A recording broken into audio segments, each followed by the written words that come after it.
ప్రియమైనటువంటి వారలారా, మనము దేవుని యొక్క వాక్యమును ధ్యానించుకుంటున్నాం. ఈ దినవృత్తాంతముల గ్రంథం, రెండవ దినవృత్తాంతముల గ్రంథం 20వ అధ్యాయంలో మనం 3వ వచనాన్ని, 2వ వచనం యొక్క చివరి భాగాన్ని లేక 2వ వచనాన్ని మనము ధ్యానించినప్పుడు, ఈ 3 జాతుల వారు మోయాబీలు, అమ్మోనీలు, మెయోనీలు అనే వీరు వచ్చి యెహోషాపాతు మీద దాడి చేయను ఉద్దేశించినప్పుడు యెహోషాపాతు ఏం చేశాడు అని మనం చూస్తే, పిల్లరా, యెహోవా యొద్ద విచారణ చేయడానికి ఏం చేశాడు? తన మనసు నిలుపుకున్నాడు. అందుకే వెంటనే ఆయనకు జవాబు రాగలటను మనం ఈ అధ్యాయం యొక్క చివరి భాగం వరకు చదివినట్లయితే మనకు అర్థమైపోతుంది. చూసారా? గమనించండి. కాబట్టి ఇప్పుడు చూడండి, 2వ అధ్యాయం 2వ వచనంలో, 20వ అధ్యాయం 2వ వచనము 2వ దినవృత్తాంతముల గ్రంథంలో ఏమైంది? అంతలో కొందరు వచ్చి సముద్రపు ఆవల నుండి, సిరుల తట్టు నుండి గొప్ప సైన్యము నీ మీదికి వచ్చుచున్నది, చిత్తగించుము. చదువు.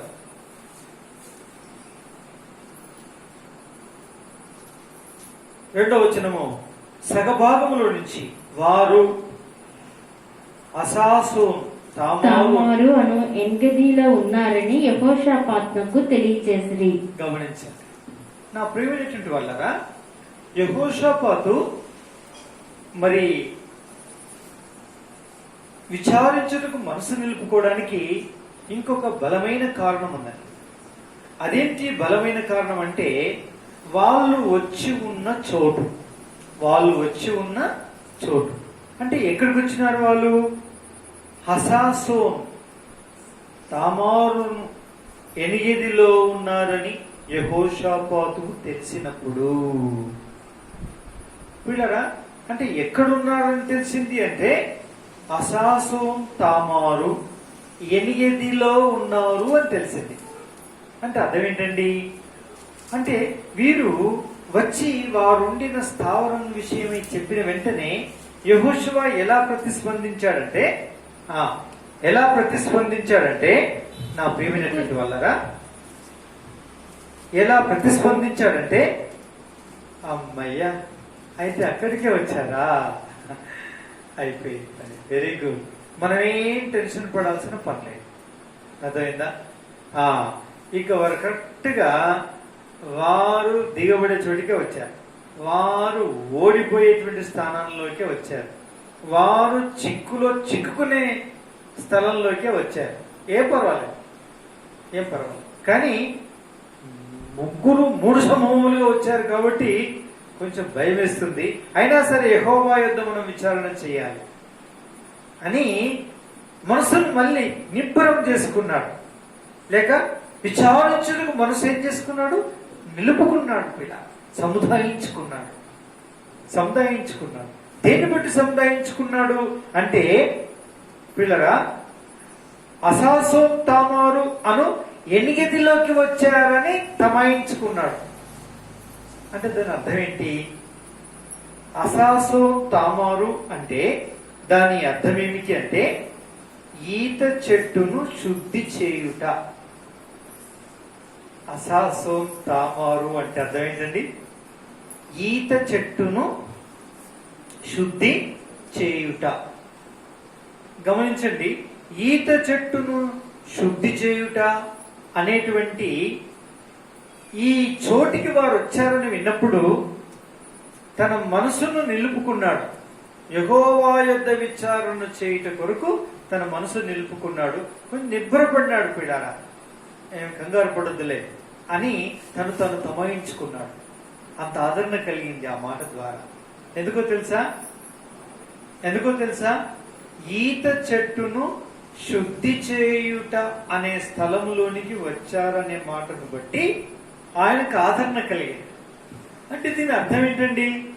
దేవుని యొక్క వాక్యంలో మనం చూస్తే, ఈ ఈత చెట్టు దైవ గ్రంథం ప్రకారంగా ఖర్జూరపు వృక్షం యొక్క చెట్టు జాతికి సంబంధించినటువంటి విషయం ఇది. చూడండి, 12వ వచనం, 92వ అధ్యాయం కీర్తన గ్రంథం 12వ వచనంలో ఇలా రాయబడింది. గమనించండి, అయితే ఖర్జూరపు చెట్టు యొక్క జాతికి సంబంధించినటువంటిది ఈత చెట్టు పిల్లారా. కాబట్టి ఈ యొక్క ఈత చెట్టు అంటే ఖర్జూర చెట్టు దేని గురించి మాట్లాడుతుందో ఈత చెట్టు దాని గురించే మాట్లాడుతుంది అంటే అర్థమిస్తుంది. ఏమని చూడండి, నీతిమంతులు ఖర్జూర వృక్షం వలె మోపు వేయుదురు, ఆ లెబానాన్ మీద దేవదారు వృక్షం వలె వారు ఎదుగుదురు. చాలు, అర్థం చేసుకోవాలి. నీతిమంతులు ఖర్జూర వృక్షం వల్ల మూవ్ వేస్తారు ప్రేమించుటి వల్లరా. అంటే అర్థం ఏంటంటే ఈత చెట్టు దేన్ని చూపిస్తుంది అని మనం గమనిస్తే నీతిమంతుల్ని చూపిస్తుంది. చూసారా, నీతిమంతుల్ని చూపిస్తుంది. కాబట్టి ఇప్పుడు ఈ స్థలంలో అసాసోం తామారు అంటే ఈత చెట్టును శుద్ధి చేయుట అనే ఈ మాట ఏం చూపిస్తుంది అన్నట్టు, నీతిమంతుణ్ణి శుద్ధి చేయు స్థలం అన్నట్ట. అంటే తనకు ఒకటి అర్థమైందండి. ఏమర్థమైందో తెలుసా యెహోషాపాతుకి, దేవా నేను ఈ మధ్యకాలంలో నీవిచ్చిన నీతిని ఎక్కడెక్కడైతే నేను చెడగొట్టుకున్నానో, పాడు చేసుకున్నానో, నా నీతిని అవినీతి పాలు చేసుకున్నానో, అక్రమంగా ప్రవర్తించినానో, అవిధేయునిగా ప్రవర్తించానో, ఎక్కడెక్కడ తిరుగుబాటు చేశానో, ఎక్కడెక్కడ పనికిమాలిన పనులు చేశానో, ఎక్కడెక్కడ తలంచకూడను తలంచి యోచించని కూడా యోచించి చేయకూడని పనులు చేసి నిన్నెక్కడెక్కడ నీ ఆత్మను దుఃఖపరచడానికి చల్లార్పడానికి ప్రయత్నం చేశానో నా దేవా, అయితే అక్కడెల్లా నన్ను శుద్ధి చేయడానికి ఈ అక్రమార్కులైన మనుషుల్ని తీసుకొచ్చి నా అక్రమాలు నాకు చూపించి నన్ను శుద్ధి చేయాలని నువ్వు తీసుకొచ్చావు. ఇందులో ఇంకేది లేదు ప్రభువా, నాకు అర్థమైపోయింది అని తనకు ప్రబోధించబడింది పిల్లారా. ఎంతో అద్భుతమైనటువంటి సన్నిహిత సంబంధం గలవాడండి యెహోషాపాతు. ఎందుకు అంటే ఓ సందర్భంలో మరి అహాబుతో కలిసి యుద్ధానికి వెళ్ళాలని అహాబు పిలిచినప్పుడు యూదారాజు అయినటువంటి ఈ యొక్క యెహోషాపాతు రాజుల గ్రంథంలో చూస్తే మనకు అర్థమవుతుంది. ఇప్పుడు చూడము కానీ పిల్లరా, అప్పుడు ఈ నీతిమంతుడు ఈ సలహానే ఇచ్చాడు. ఇంతకంటే మంచిగా విచారణ చేసి చక్కగా మనకు ఉండదున్నట్టు దైవవాక్కును చెప్పే దైవజనుడు ఇంకెవరైనా లేరా? వీరందరూ చెప్పే మాట వింటుంటే నాకు నమ్మగలు పట్టినట్టు అనిపించట్లేదయ్యా, వీరు అబద్ధాలు చెప్తున్నట్టు అనిపించింది అనే డౌట్ వ్యక్తపరిచాడు. ఇతను సామాన్యుడు కాదు, ఇతనికి అర్థమవుతుంది. ఎందుకు తెలుసా, దేవునితో ఏముందండి? సంబంధం ఉంది, బాంధవ్యం ఉంది. నా ప్రియ సహోదరి సహోదరుడా, నీకు సంబంధం ఉందా దేవునితో? బాంధవ్యం ఉందా దేవునితో? ఉదయ సాయంకాల వేళల్లో మౌన ప్రార్థన చేసుకుంటున్నావా? దేవుని యొక్క మౌన ధ్యానం చేసుకుంటున్నావా? దైవ గ్రంథాన్ని చదువుతున్నావా? దేవుని మాటలు వింటున్నావా? దేవునితో సంబంధ సహవాసాన్ని కలిగి ఉంటున్నావా? సంఘముతో సంబంధం ఉందా? సహవాసం కలిగి ఉన్నావా? ఈ కరోనా కాలంలో సంఘానికి పోవడం తప్పింది అని సంతోషంగా జల్సాలు చేస్తున్నావా? పూర్తి సంబంధం తెగొట్టుకున్నావా? కనీసం ఆన్లైన్ లో వచ్చేటువంటి దైవ వర్తమానాలు విని దేవుని వాక్యము చేత, దేవుని ఆత్మ చేత, దేవుని రక్తము చేత ఎప్పటికప్పుడు పేర్కొనిపోయినటువంటి పాపాలను, అపవిత్రతను, చెడుగును, అపవాది మోపిన మైలంతటి కూడా కడిగేసుకుని శుద్ధి చేయబడుతున్నావా? ఆ ధ్యాస నీకు ఉండకపోతే ఇలాంటి పరిస్థితి ఆయా సందర్భాల్లో దేవుడు అనుమతించి అసాసం తామార్ అనే దగ్గరికి తప్పనిసరిగా శత్రువులను తీసుకుని వస్తాడు. తీసుకుని వచ్చి నన్నైనా మొట్టమొదలు, రెండవది నిన్నైనా వింటున్నటువంటి ఈ ఆన్లైన్ లో వింటున్నటువంటి ఈ యొక్క వీడియో ద్వారా వింటున్నటువంటి ఎవరైనా సరే వారందరినీ కూడా దేవుడు శుద్ధి చేసే విధానం ఇది పిల్లరా. కరోనాను అనుమతిస్తున్నాడు. కారణం ఏంటో తెలుసా? కన్నీరు కార్చి శుద్ధి కావాలని. మిడతలు అనుమతిస్తున్నాడు కన్నీరు కార్చి శుద్ధి కావాలని. ఇంకా రకరకాలైన నూతన తెగుళ్ళు రాబోతున్నాయి. మన విశ్వాసము శుద్ధి శుద్ధీకరించబడాలని, మన మనస్సాక్షి శుద్ధీకరించబడాలని, మనం శుద్ధి చేయబడాలనే ఉద్దేశం చేత దేవుడు నానా రకాలైనటువంటి భయాన్ని కొలిపేటువంటి, ఈ భయ భీతులు కొలిపేటువంటి విషయాలను ఈ లోకంలో అనుమతించి మనని ఆయన బెదిరించుచూ ఉన్నాడు. పిల్లరా, అశాస్త్రం తామారు దగ్గర తీసుకొని వస్తున్నాడు. కారణం ఏంటో తెలుసా? నీతిమంతులైనటువంటి వారిని శుద్ధీకరించడానికి. యెహోషాపాతు నీతిమంతుడే, యెహోవా నా న్యాయాధిపతి అని నమ్మకంగా దేవుని కొరకు బ్రతుకుతున్నాడు. కానీ ఏవో కొన్ని అవినీతులు తనలో ఉన్నాయి. ఏదో అక్రమం చోటు చేసుకుంది, ఏదో దేవునికి అయిష్టమైంది, మెల్లగా తన పంచ చేరింది, దానికి చోటిచ్చాడు. నీ వలే నా వలనే కాబోలు. అందుకే దేవుడు ఈ నీతిమంతుణ్ణి శుద్ధి చేయడానికి పిల్లరా ఈ 3 రకాల జనాన్ని దేవుడు రప్పించాడు. అశాసోం తామారు దగ్గరికి నడిపించాడు. ఈ సత్యం ఎవరు గుర్తిస్తారంటే దేవుడితో సంబంధ బాంధవ్యము కలిగినటువంటి వారు. నా ప్రియమైనటువంటి వాళ్ళరా, యోగును అడిగితే అదే చెప్తాడు. యథార్థవంతుడు, న్యాయవంతుడు, దేవుని యందు భయభక్తులు కలిగిన వాడు. పిల్లలు అతని వంటి వాడు ఆ తూర్పు దేశాల్లో ఉండేవాడు ఏ ఒక్కరు కూడా లేరంట. అందరికంటే గొప్పవాడు. కానీ దేవుడు అనుమతించాడు. ఎందుకో తెలుసా? అని అంటాడు, నిన్ను గూర్చిన వార్త విన్నాను, ఇప్పుడైతే నా కన్నులారా నిన్ను చూచుచున్నాను నా దేవా అంటాడు. ఎవరండి? యోగు. ఎందుకంటున్నాడండి? ఈ నీతిమంతుణ్ణి అశాసం తామారు దగ్గరికి నడిపించాడు. అంటే నీతిమంతుణ్ణి శుద్ధీకరించేటువంటి చోటికి నడిపించాడు. సమస్త విధములైన నష్టములను అనుమతించి తన జీవితంలో పూర్తిగా శుద్ధీకరించాడు. ఎన్నో తీర్మానాలు చేసుకున్నాడు, ఎన్నో ప్రశ్నలకు జవాబులు పొందాడు, ఎన్నో సమస్యలకు పరిష్కారం పొందాడు. ముఖాముఖిగా దేవుణ్ణి చూశాడు. ఆ దేవుణ్ణి ప్రశ్నోత్తరాలు తాను ప్రశ్నించాడు, దేవుడు ఉత్తరం ఇచ్చాడు. దేవుడిని ప్రశ్న వేశాడు, తాను ఉత్తరం పొందాడు. తాను ప్రశ్న వేశాడు, దేవుడు తాను జవాబు ఇవ్వగలిగే వాటికి ఇవ్వగలిగాడు, లేని వాటికి లేదని ఒప్పుకున్నాడు. ఈ విధంగా సంభాషణ కొనసాగింది. అశాసం తమారులో యోబు శుద్ధీకరించబడ్డాడు. నా ప్రియ సహోదరి సహోదరుడా, నీ రోగాలలో, నీ నొప్పుల్లో, నీ ఆర్థిక ఇబ్బందుల్లో దుర్మార్గులుగా, దూషకులుగా, అమ్మోనీయుల్లాగా, మోయాబీయుల్లాగా, మెయోనీయుల్లాగా చుట్టూరు జనం అక్రమంగా నీ మీద దాడి చేసి దండెత్తి వస్తే నిన్ను శుద్ధీకరించడానికే, నన్ను శుద్ధీకరించడానికే. వీరిని త్రోసివేసేది కాదు, మన మనసు నిలుపుకోవాలి. ఎవరి మీద మనసు నిలుపుకోవాలి? వచ్చిన శత్రువును ఎలా ఎదుర్కొనేదానికే ప్రయత్నాలు చేస్తాడు మానవుడు. కానీ ఇక్కడుండే యెహోషాపాతు మాత్రం చేసిన ప్రయత్నం ఏమిటంటే తన మనసు యెహోవా మీదకి నిలుపుకొని విచారణ చేయుటకు నిశ్చయం చేసుకున్నాడు. ఇది దేవుని యొక్క కార్యం. మరణకరమైన రోగం వచ్చిన హిజ్కియా ఏం చేశాడు? యెషయా, నిశ్చయంగా నువ్వు చస్తావు, నీవిక బ్రతకవు, నీళ్లు చక్కబెట్టుకో అని చెప్పాడు. అలా దాటి వెళ్తూ ఉంటే చివరి గేటు దాటిపోయాడో లేదో, అదే యెషయాకి వచ్చిన యెహోవా వాక్యం ఏంటంటే, హిజ్కియా కన్నీళ్లు విడిచడం నేను చూశాను, గోడ తట్టు ముఖం తిప్పుకొని పాశ్చాత్తాపాన్ని చూశాను. వెళ్ళి నీవు ఇంకా 15 సంవత్సరాలు నీకు ఆయుష్ిస్తున్నా అని దేవుడు చెప్పమన్నాడని చెప్పువా అని వెనక్కి పంపించేశాడు. నా ప్రియ సోదరి సోదరుడా, మనం శుద్ధి చేయడానికి దేవుడు నీతిమంతుణ్ణి శుద్ధి చేయడానికి అశాసం తమారు దగ్గరికి శత్రువును సమకూర్చి మనని వారికి అప్పగించేటువంటి ప్రయత్నం చేస్తాడు దేవుడు. ఎందుకు?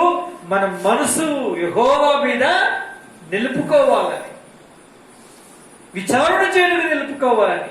భార్యనే లేపుతాడు, భర్తనే లేపుతాడు, కన్న కూతురు లేపుతాడు, కన్న కుమారుని లేపుతాడు, చేసుకున్న కోడలు లేపుతాడు, తోటి కోడలు లేపుతాడు, ఆడపడుచును లేపుతాడు, వదిన మరదలను లేపుతాడు, ఇరుగు పొరుగు వారిని లేపుతాడు, సంఘస్థుల్ని సహవాసుల్ని లేపుతాడు.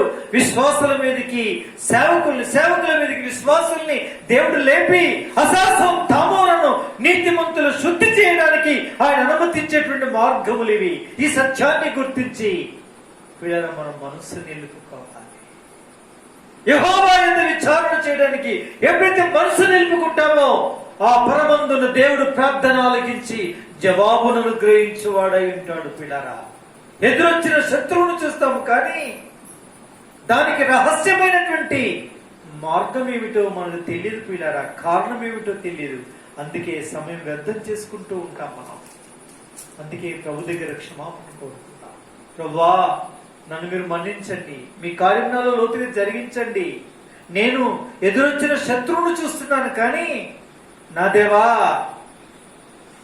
అసలు కారణమైనటువంటి పాపమనే నీకు అయిష్టమైన శత్రువు నా హృదయంలో పెంచి పోషిస్తున్నాను, చోటిచ్చానన్న సంగతిని చూడక అది శుద్ధీకరించబడే దానికి బదులుగా శత్రువు మీద విరుచుకుపడుతున్నా. ప్రభువు నన్ను క్షమించు అని పశ్చాత్తాపడుటకు, ఉపవాసం ఉండటం అంటే పశ్చాత్తాపడి పాపములు ఒప్పుకొని ప్రార్థన చేసి విజ్ఞాపన చేయడానికి, యెహోవా యొద్ద ఇలా విచారణ చేయడానికి మనం మనసు నిలుపుకుందాం. దేవుడు మనల్ని దీవించి ఆశీర్వదిస్తాడు. మన ప్రార్థన సమృద్ధి అయిన జవాబును అనుగ్రహిస్తాడు. పిల్లారా, ఎంత అద్భుతం పిల్లారా, ఎంత ఆశ్చర్యం. ఇది అసాసం తామార్. ఆ తర్వాత రెండవది ఏమిటంటే ఎనిగిదిలో ఉన్నారని యెహోషాపాతుకు తెలియజేసిరి. ఎనిగిదిలో ఉన్నారని, ఎక్కడున్నారని ఎనిగిదిలో ఉన్నారని తెలిసింది. అంటే ఇంకొక ప్లస్ పాయింట్ వచ్చింది ఆయనకి. ఏంటో తెలుసా? నా పాపమును శుద్ధీకరించే సమయం వచ్చింది. పేరుకుపోయిన పాపాలన్నీ కడిగివేసి నాకు బాధ కలిగినా సరే నన్ను మళ్ళొక్కసారి శుద్ధీకరించే తరుణం ఇచ్చాడు ఆ దేవుడు. ఎంత గొప్ప విషయం అని చెప్పి తన మనసు యెహోవా మీద నిలుపుకున్నాడు విచారణ చేయటానికి. పిల్లరా, రెండో విషయము ఎనిగదిలోనికి అని రాయబడింది. ఎనిగదిలోనికి. ఎనిగది అంటే అర్థం ఏంటండి? లోనికి వచ్చారు అంటే ఎనిగది అంటే అర్థం ఏంటండి? ఎనిగది అంటే మేకపిల్ల అని అర్థం. మేకపిల్ల ఊట. ఏమర్థం అండి? మేకపిల్ల ఊట. అమ్మ, వారు ఎక్కడికి వచ్చారు? మేకపిల్ల ఊట దగ్గరికి వచ్చారు అన్నప్పుడు తనకు సగానికి మించిన 190 పాళ్ళ బలం వచ్చేసింది. నా దేవా, నువ్వెంత దయగలిగినటువంటి దేవుడివి. అవును ప్రభా, ఎనిగిదిలోనికి వచ్చారా నా శత్రువులు? అక్కడనేనా నేను శుద్ధీకరించబడేది? ఓ, మేకపిల్ల ఊట దగ్గరేనా? అక్కడికా? నా దేవా, ఎంత అద్భుతం, ఎంత ఆశ్చర్యం. పిల్లరా, అంటే ఈ మేకపిల్ల ఊట అంటే అర్థం ఏమిటి? అంటే ఏమని అర్థం ఇస్తుంది? నిర్గమకాండం 12వ అధ్యాయం. నిర్గమకాండము 12వ అధ్యాయంలో మేకపిల్ల అనగానే ఈ విషయం మనకు పిల్లరా గోచరమవుతుంది, జ్ఞాపకం వస్తుంది. 3వ వచనం చూడండి. 2వ అధ్యాయము 3వ వచనము. నిర్గమకాండం. మీరు ఇశ్రాయేలుల సర్వ సమాజముతో ఈ నెల దశమి నాడు వారు తమ తమ కుటుంబముల లెక్క చొప్పున ఒక్కొక్కడు గొర్రె పిల్లనైనను మేక పిల్లనైనను, అనగా ప్రతి ఇంటికి ఒక గొర్రె పిల్లనైనను ఒక మేక పిల్లనైనను తీసుకొనవలను. ఆ పిల్లలు తినుటకు ఒక కుటుంబం చాలకపోయిన ఎడల వాడును వాని పొరుగు వాడును తమ లెక్క చొప్పున దాన్ని తీసుకొనవలను. చాలా. ఇక ఈ సంగతి అంతా మనం తెలుసు మనకి. మేకపిల్ల అంటే అదేంటంటే ఇశ్రాయేలీలు ఐగుప్తులో నుంచి విడిపించబడి ఆ యొక్క కానాను దేశానికి నడిపించబడుట కొరకు మోషే నాయకత్వంలో పంపించాడండి. అప్పుడు మోషే చెప్పాడు, మనకు విడుదల ఆసన్నమైంది, మనం ఇప్పుడు ఐగుప్తును వదిలిపెట్టి వెళ్ళిపోబోతున్నాము. అయితే వెళ్ళిపోబోతున్నటువంటి సమయంలో మనకు చివరిగా ఎలా ఈ విడుదల కలగబోతుందంటే గొర్రెపిల్ల యొక్కయు లేక మేకపిల్ల యొక్కయు దాన్ని వధించి దాని రక్తమును తీసి మన యొక్క నిలువు 2 కమ్ముల మీదను అడ్డపు పైకమ్మి మీదను మనము రక్తమును చిందించవలసిన వారం ఏంటున్నాం. రక్తము చిందించవలసిన వారం ఏంటున్నాం అని పిల్లరా మోషే ఇశ్రాయేలుకు చెప్పాడు. పిల్లరా, అయితే గొర్రెపిల్ల లేక మేకపిల్ల, ఈ గొర్రెపిల్ల మేకపిల్ల దేని చూపిస్తుంది? ఈ లోక పాపమును మోసుకుని పోవు దేవుని యొక్క గొర్రెపిల్ల ఎవరండి?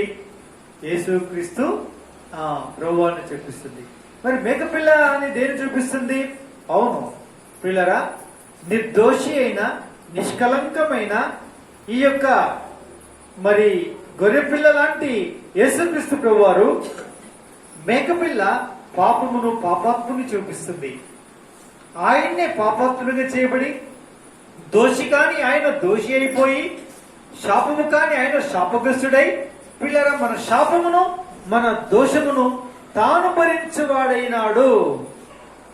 నా ప్రియులరా, అయితే ఎనిగిది అనే ఈ మేకపిల్ల యొక్క ఊట అనగా దాని అర్థం ఏంటంటే, ప్రియమైన వాళ్ళారా, నా పాప ప్రాయశ్చిత్తార్థమై నా ప్రభువు పాపిగా చేయబడి నా పాపాన్ని తాను భరించిన వాడై నా దోష శిక్షను తన మీద మోసుకుని నాకు విడుదల కలిగించే సమయం ఆసన్నమైనది, కడగడానికి సంసిద్ధముగా తాను మేక పిల్ల యొక్క రక్తము ఊటగా ఊరింపచేసే ఆయన పచ్చి రక్తాన్ని బట్టి అబ్బా ఎంత గొప్ప కడుగుదల శుద్ధీకరణ నాకు కలగబోతుంది అని యెహోషాపాతు గుర్తించాడు. పిల్లారా, నా ప్రియమైనటువంటి వాళ్ళారా, మన జీవితాల్లో సంభవించినటువంటి ఇలాంటి పరిస్థితులలో ఈ విధమైనటువంటి విపరీతమైన పరిస్థితులు ఎదుర్కొంటున్నప్పుడు మన దోషములు మన పాపములు మన ప్రభుత్వంలో మోకరించి ఉపవాసం ఉండి పశ్చాత్తాపడి ప్రార్థన చేసినప్పుడు పిల్లరా ఆయన అంటాడు, నీ కొరకు కార్చిన రక్తం ఇంకా పచ్చిగా ఉంది నా కుమారి, నా కుమారుడా, నేను ఇప్పుడు నిన్ను కడగబోతున్నాను, నేను కడుగుతున్నాను అని అంటాడు. మనం కూడా అంత ధైర్యంగానే ఏం చేస్తాము? ప్రభువా, నీ రక్తముతో నన్ను కడుగు, నన్ను పవిత్రపరచు, నా దోషములు, నా తలంపులు, నా పాప తలంపులు, నా పాపటి ఆలోచనలు, తప్పిపోయినాను, జారిపోయాను, ఆత్మ దుఃఖపరిచాను, ఆత్మను ఎదిరించాను, ఆత్మనార్పే ప్రయత్నం చేశాను, ఎన్నెన్నో పాపాలు నాయనా ఎన్నెన్నో చేసి నేనెంతో దుఃఖపరిచి బాధ పెట్టాను, ప్రభువాను మన్నించి క్షమించని ప్రార్థన చేస్తూ ఉంటాం. ఎందుకో తెలుసండి, మేకపిల్ల ఊట అది, మేకపిల్ల ఊట అది. మన కొరకు నీతిమంతుడైన యేసుక్రీస్తు ప్రభువారు పాపాత్ముడుగా చేయబడి ఆశీర్వాదము కలిగినటువంటి ఆయన మన కొరకే శాపమును భరించి మన కొరకు రక్తమును దారాలుగా కార్చి ఆ రక్తం ఇంకా పచ్చిగా తన దోషుల్లో పట్టుకొని తండ్రి అయిన దేవుని కుడిపార్శ్వంలో కూర్చొని ఇంకా విజ్ఞాపన చేస్తున్నటువంటి ఈ చర్య అంతటిని, ఈ కార్యమంతటిని కూడా మేకపిల్ల యొక్క ఊట అని అర్థమిస్తుందండి. నీ కొరకు, నా కొరకు, మనందరి కొరకు, మన యొక్క దోష పాపముల యొక్క పరిహారము కొరకు యేసుక్రీస్తు ప్రభువారి యొక్క రక్తం ఇంకా మేకపిల్ల యొక్క ఊట వలె మన కొరకు ఇంకా విజ్ఞాపన చేస్తున్నాడు తండ్రి దేవుని దగ్గర కూర్చొని. పిల్లారా, నా ప్రియ సోదరి సోదరులారా, ఈ సత్యాన్ని గుర్తించినటువంటి ఈ యెహోషాపాతు పశ్చాత్తాపడుటకు ఇష్టపడి పశ్చాత్తాపడి పాపములు పుక్కుని ఈ మేకపిల్ల యొక్క రక్తము చేత కడగబడి పవిత్రపరచబడుటకు మంచి తరుణం వచ్చిందని ఉపవాసం ఉండి పశ్చాత్తాపడి పాపాలకు కొని పవిత్రపరచబడ్డాడు. చివరికి 12వ వచనంలో, మా దేవా, నీవు వారికి తీర్పు తీర్చవా, మా మీదకి వచ్చి గొప్ప సైన్యంతో యుద్ధం చేయటకు మాకు శక్తి చాలదు, ఏమి చేయటకు మాకు తోచదు, నీవే మాకు దిక్కు అని ప్రార్థన చేసాను. ఈ 3 మాటలు పెట్టి ప్రార్థన చేసేసి, అమ్మో ఎవరెవరు అనుకుంటున్నారు? యూదా వారందరూ తమ శిశువులతోనూ అంటే పిల్లలతోనూ భార్యలతోనూ పిల్లలతోనూ యెహోవా సన్నిధిని నిలవబడి ప్రార్థన చేశారు. అప్పుడు 15వ వచనంలో, యూదా వారలారా, యెరూషలేము కాపురస్తులారా, యెహోషాపాతు రాజా, మీరందరూ ఆలకించుడు, యెహోవా సెలవిచ్చినదేమనగా, ఈ గొప్ప సైన్యమునకు మీరు భయపడకుడి, జడియకుడి, ఈ యుద్ధం మీరు కాదు, దేవుడే జరిగించు. చాలు, అయిపోయింది. ప్రియమైన వాళ్ళరా, ఈ యుద్ధం మీరు కాదు, యుద్ధం ఎవరు జరిగిస్తారు? యెహోవాయే జరిగించు. దేవుడు బలి కొరకు గొర్రె పిల్లను దేవుడే చూచుకును, యెహోవాయే దేవుడే చూచుకును అని అబ్రహాం అన్నట్లే. నా ప్రియమైనటువంటి వాళ్ళరా, ఇప్పుడు యుద్ధమును యెహోవాయే చూచుకును. ఈ ప్రార్థన చేస్తే నీ ఆర్థిక ఇబ్బందుల్ని దేవుడే చూచుకును, నీ అక్కర్లను దేవుడే చూచుకును, కరోనా అనే తెగుల ద్వారా వచ్చే నీ అపాయములను దేవుడే చూచుకును. ధైర్యం కలిగినటువంటి వ్యక్తివై అద్భుతమైనటువంటి విజయపథంలో ముందు కొనసాగుతావు. ఇదే అద్భుతమైనటువంటి క్రైస్తవ జీవితం. నా ప్రియ సోదరి సోదరులారా, అందుకే మనం ప్రతిష్ఠించుకుందాం. అందుకే పిల్లరా మాటుగాడును పెట్టాడు. ఆ 3 జాతుల వారిని, ఈ మెయోనీయులు అనేటువంటి వారిని ఈ మొయాబీలు అమ్మోనీయులు చంపారు. ఆ చంపిన తర్వాత వారికి వారే చంపుకున్నారు. మాటుగాడును యెహోవా పెట్టిన కారణాన పిల్లరా వారికి వారే అతులైపోయారు. వెనుకసీరి వీరందరూ వెళ్ళి ఏం చేశారు? దోపుడు సొమ్ము దోసుకోవడానికి 3 దినాలు పట్టింది. వెళ్ళి దండయాత్రలు సంపాదించుకొచ్చుకునే బదులు శత్రువులు వీళ్ళ దగ్గరకు వచ్చి వీళ్ళ ముంగట ఉండి వాళ్ళకు వాళ్ళే చంపుకొని వాళ్ళ మీద ఉండేటువంటి సొమ్మంతా ఈ దేశానికి ఇచ్చి వెళ్ళిపోయారు. దేశానికి ఇచ్చే ఏర్పాటు చేయబడింది. పిల్లరా వారికి వాళ్ళే వచ్చారు, చిక్కులో పడిపోయారు, అతులైపోయారు. హతమార్చడానికి వచ్చారు, అతులైపోయారు. దోసుకోవడానికి వచ్చారు, దోపు సొమ్ముకు అప్పగించబడ్డారు. పిల్లరా ఎవరి ప్రార్థన అంటే యెహోషాపాతు చేసిన ప్రార్థన. యెహోషాపాతు ఏం చేశాడంటే యెహోవా యుద్ధ విచారణ చేతుకు తన మనస్సు నిలుపుకున్నాడు. అదే ఒక పని చేశాడు. ఉపవాస దినాన్ని ప్రకటించాడు, అద్భుత ప్రార్థన చేశాడు, జవాబును దేవుడిచ్చాడు, విజయాన్ని ప్రసాదించాడు, దోపుడు సొమ్ము ఇచ్చాడు, అద్భుతంగా కాపాడి భద్రపరిచాడు. నా ప్రియ సోదరి సోదరుడా, ఈ రీతి మనం ప్రతిష్ఠించుకుందామా? మన సమస్యలు ఏమైనా సరే, మన ఇరుకులు ఇబ్బందులు ఏమైనా సరే, వ్యక్తిగత కుటుంబంగా సంఘముగా సమాజముగా ప్రస్తుతం ఎదుర్కొంటున్నటువంటి కరోనా లాంటి ఇంకా రాబోయేటువంటి తెగులు ఇంకేవైనా కావచ్చు, వీటన్నిటిని దేవునికి అప్పగించి మనం ప్రార్థన చేసుకుని ప్రతిష్ఠించుకున్నట్లయితే దేవుడు మనం దీవించి ఆస్వాదిస్తాడు, మనం విడుదల కలిగిస్తాడు. ఈ విధంగా ఈ ప్రకారంగా మనకు దేవుడు సహాయం చేయదు గాక. ప్రార్థన చేసుకుందాం. మోకరించండి, మోకాల మీద ఉండండి, మనలో ప్రార్థన చేద్దాం. ఏమి నా పరలోకపు తండ్రి, పరిశుద్ధమైన దేవ, హృదయపూర్వకమైన స్తోత్రములతో రాగలిగే భాగ్యం ఇచ్చారు తండ్రి. ఎంతో చక్కటి మీ దివ్య వర్తమానాన్ని మాకు అనుగ్రహించారు. స్తోత్రాలు. ఈ 3 జాతుల వారు శత్రువు సమూహములుగా మరి దాడి చేసి దండయాత్ర చేయడానికి వస్తే యెహోషాపాత్ ఎంతో అద్భుతమైనటువంటి మరి తీర్మానమును తాను చేసుకున్నాడు. ఆయన విచారణ చేయుటకు తన మనసు నిలుపుకున్నాడు. అందుకే తన జయం అనుగ్రహించాడు. అసాసోన్ తామార్ ఈత చెట్టు శుద్ధి, నీతిమంతుణ్ణి శుద్ధి చేసేటువంటి చోటికి వచ్చాడని, నన్ను శుద్ధి చేయడానికే ఈ పరిస్థితులు అనుమతించబడ్డాయని అంగీకరించాడు. నాయన ఎనిగదిలో అనగా ఎంత అద్భుతమైనటువంటి మాట, ఎంత చక్కటి నాయన అర్థమిస్తుంది. నాయన హృదయమార మిమ్మల్ని పూజించి మిమ్మల్ని ఆరాధిస్తున్నాను, మిమ్మల్ని కొనియాడుతున్నాను. అవును ప్రభా, నిజముగా మమ్మల్ని మీరు ఈ రీతిగా బాగు చేయడానికి, నాయన మమ్మల్ని శుభ్రం చేయడానికి, పాపాత్ములైన మా కొరకు నీతిమంతుడైన మీరు పాపిగా చేయబడి మేక పిల్లగా వధించబడి మీ రక్తం చేత కడిగి పవిత్రపరచడమే కాకుండా ఇంకా ఇప్పటికీ ఇంకా పచ్చిగా ఉంచి అనగా దోషుల్లో పట్టుకొని తండ్రి కృపాసనంలో కూర్చొని మా ప్రతి పాప కొరకు విజ్ఞాపన చేస్తున్నారు. ఇప్పటికీ ఇంకను ఆ రక్తంలో చూపిస్తూ నా తండ్రి ఉదయమారు మిమ్మల్ని పూజిస్తున్నాను, ఆరాధిస్తున్నాను. ఇలాగను పాశ్చాత్తాపడి కన్నీరు కార్చి ఉపవాసం ఉండి దేవా మా సమస్యలు ఏమైనప్పటికీ నీకు అప్పగించుకొని ప్రతిష్ఠించుకొని దేవా బాగు చేయబడినప్పుడు మీరే మాటుగాడును పెట్టి దేవుని గ్రహించే దేవుడు. ఈ భాగ్యము నాకు, ఇక్కడ మోకరించిన వారందరికీ, అంతేకాదు ఈ వాక్యం వింటున్న శ్రోతలైన వారందరికీ, ఈ వీడియో ప్రేక్షకులందరూ కూడా ఇటు అనుభూతిని కలిగి అద్భుత ఆశీర్వాదాలను పొందడానికి సహాయపడి మహిమ పొందమని యేసునామములో ప్రార్థించి సమర్పిస్తున్నాం తండ్రి. ఆమేన్. తండ్రి అయిన దేవుని ప్రేమ, ప్రభువైన యేసుక్రీస్తు వారి కృప, పరిశుద్ధాత్మని కొంచెం సాహసం మనకు తోడందరికీ సదాయల కాలం తోడై నడిపించును గాక. ఆమేన్.